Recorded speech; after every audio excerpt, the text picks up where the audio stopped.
level. I want to be in another realm. So I hope that that will be somebody else's desire this morning also, that God just take you to another place.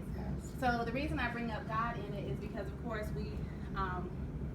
he told me, I won't speak for you guys, I'll tell you what he told me.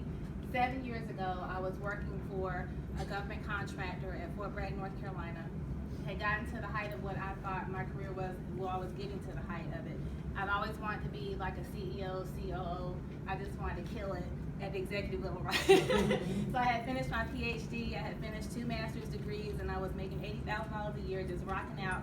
Hated every day of that job. I would go in the bathroom and beg God to fire me from that job. He could not release me. I was like, Jesus, please.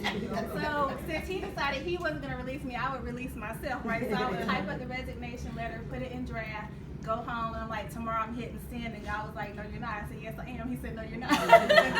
So one night, and this is for somebody in the room because, I feel like he wants me to share this particular part of it. But I had gone to a church service that night, and there was a bishop I didn't know, and he said, somebody in here wants to quit their job. He said, but if you leave, the light will go out in Babylon.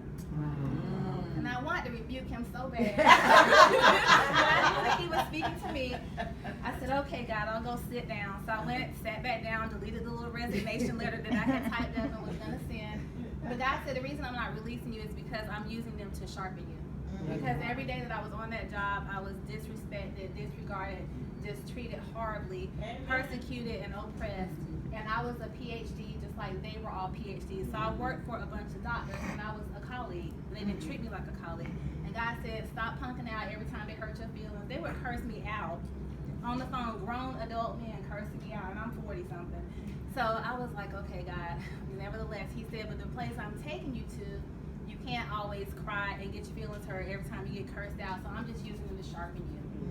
So I said, okay, nevertheless, at your will, like Peter said, I'll let down the net, I'll stay here, sit in my seat.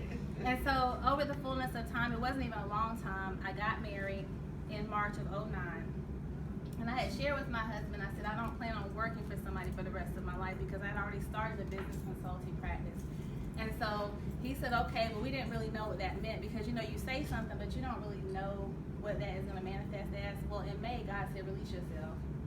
So God said, you're released, cut yourself loose.